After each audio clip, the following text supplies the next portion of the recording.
Marine Corps Artillery Detachment, Fort Sill, Oklahoma, develops the training continuum for Artillery Occupational Field 0800 and Military Occupational Specialty 2887. The detachment serves as the focus of artillery training issues, validates training and education requirements, assists in the drafting of doctrine, tactics, techniques, and procedures, as well as programs of instruction. It also provides subject matter experts and instructors to conduct entry-level training, sustainment training, and mentorship to artillery Marines and the U.S. Army Field Artillery School. The detachment provides entry-level training in the military occupational specialties of 0802, Field Artillery Officer, 0803, Target Acquisitions Officer, 0811, Field Artillery Cannoneer, 0842, Field Artillery Radar Operator, 0844, Field Artillery Fire Controlman, 0847, Field Artillery Sensor Supportman, 0848, Field Artillery Operations Man, 0861, Fire Support Man, and 2887, Artillery Electronics Technician. The detachment also provides career-level training via the Marine Artillery Operations Chiefs Course, the Fire Support Center Chiefs Course, and the Cannon Crewman Advanced Course. Marine Detachment Fort Sill also serves as Regional Area Command for Marine Corps Representative Technical Training Center, Shepherd Air Force Base, Texas, provides entry-level instruction for the Military Occupational Specialty 0613, Construction Wireman. Additionally, it provides instructors for inter-service training in the Cable Antenna Splicer course and Advanced Switching Networks. Marine Representative Defense Nuclear Weapons School, Kirtland Air Force Base, New Mexico, provides nuclear weapons core competencies and response training for weapons of mass destruction and chemical, biological, radiological, and nuclear incidents to Department of Defense, National Laboratories personnel, and other federal, state, and local agencies.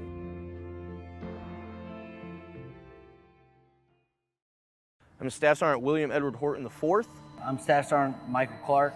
I'm Staff Sergeant Calvin Torres. Captain Michael Jeffrey Wish. I am a platoon sergeant. I'm currently serving as an enlisted gunnery school instructor for the Marine Artillery Operations Chiefs course. Marine Artillery Electronics Maintenance Course instructor. And I'm a gunnery instructor at the Marine Artillery Detachment aboard Fort Sill, Oklahoma. The mission of the Marines Awaiting Training Platoon is to transition the Marines from MCT and boot camp and start to get them ready for the fleet. So before they can even pick up their MOS school, we're training them both physically and mentally to prepare them for the rigors of their school. As far as the 0811 course, it's a basic cannoneer school. It's a 5-week program of instruction. Consists of just your entry-level basic cannoneering.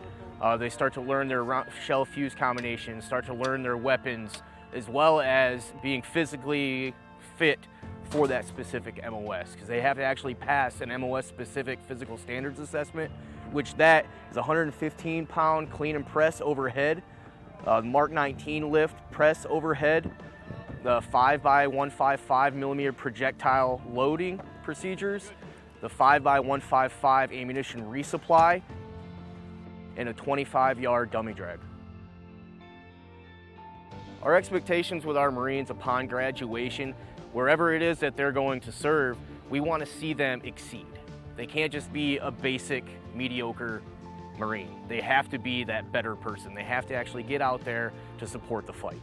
Whether it be cannoneering, whether it be fire direction control, whether it be scout observing.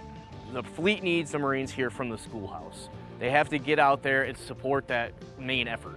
And our main effort is obviously to support all of our Marines downrange and keep them safe. We're not only artillerymen. When the mission changes, we get down there, we get in the front lines, we can do the provisional infantry missions, we can do the civil affairs missions, we can do the EOD route clearance missions. We're a jack of all trades, and that's what we strive to be. You can't just be one Marine, you have to have the whole Marine concept, whether that be in garrison or in combat. The mission of the enlisted gunnery school is to train Marines both career level and entry level on everything that goes into cannon, mortars, and rocket gunnery. So from here, the entry-level students leave as 0844s, which are Field Artillery Fire Direction Control Marines. The advanced level students that we have will leave as 0848s. That is a Marine Artillery Operations Chief. So the entry-level 0844s they'll operate inside a fire direction center, either at the battery, battalion, or regimental level. The 0848s are responsible for supervising those Marines as well as other Marines within the artillery community as their operations chiefs. We also do practical exercises to allow the Marines, before they leave here, to actually perform their MOS in a less stressful environment so they can work up to be able to do that in the fleet while firing live rounds. So for Operations Chiefs course, it's about 5.5 months long. They do it in 2 separate schools. They learn target acquisition to include artillery survey, meteorological, and radar. And then they come over to us at the enlisted gunnery school, and we teach them both manual and automated gunnery so that they can be that technical expert within that fire direction center to put rounds downrange.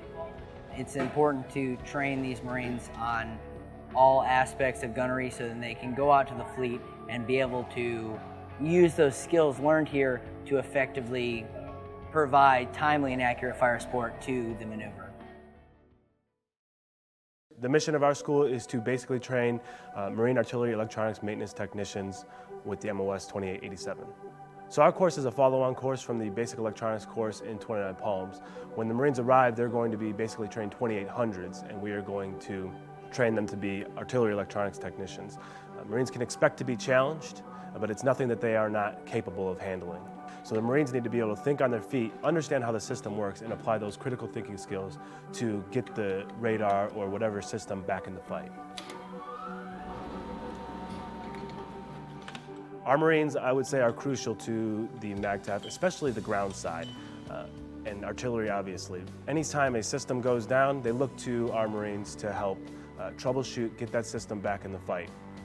Without these basically trained 2887s, who is going to keep the radar in the fight? When we're out there in Syria and we need to return fire, if the radar's down, then we have no means of getting proper location on that target unless we have a forward observer out. These Marines are primarily tasked with repairing those systems, and the schoolhouse provides them with that basic knowledge to do so. The mission of our school here is to train well-rounded artillery officers, and with that comes 3 different aspects of that mission, which is to create fire direction officers so that they can run a fire direction center, fire support officers so that they can brief fire support plans to maneuver, and then also as platoon commanders so that they can run a gun line out in the fleet. I think the most innovative method that we use is our simulations. So predominantly the school starts with classroom instruction, where really the Marines show up and they just need to learn some of the language about artillery, some of the definitions, some of the terms. Once we actually get into some of the more deeper instruction, then we really implement a lot of practical exercises, both in the class and outside of the classroom. So on the fire support aspect of it, they'll be out on lanes calling for fire. And then on the fire direction center side, then they'll be receiving missions from students once they swap out. They'll be receiving real calls for fire, and they'll be processing missions, and then they'll also have the opportunity to be on the gun line and actually fire those systems themselves. And again, it's all students in all 3 of those functional areas. Fire! Next round! It's incredibly important for the staff NCOs to work with the lieutenants because they're the subject matter experts. So the lieutenants, while they're here, they get a broad view of everything, of fire support, of FTC operations, and on the gun line. But at the end of the day, the staff NCOs, they're the ones that have the expertise. So when a lieutenant checks into the fleet, he's going to be assigned to work with the chief in a fire direction center, and that chief's been in that primary MOS for 12 or 13 years. And so when they're here at the schoolhouse, for them to be able to actually have the opportunity to work with real chiefs who are here for the advanced course and kind of be able to mentor them before they get out there, and that they have a realistic expectation of what's going to be required of them as officers when they actually check into their units. I think the Marines are excited to get out to the fleet, and we expect them to have a bias for action. We expect them to be a little bit humbled that when they get there that they are going to be partnered up with a staff NCO who knows more than them and that is more experienced, but that they dive into that job right away and they make it their entire life, and they live and breathe artillery, and they eventually become subject matter experts themselves. So, you know, we expect them to come out of the schoolhouse. We've given them the baseline knowledge that they need, and then they're obviously expected to get out there and fill the gaps and really just start to make this a profession and not just a job for them.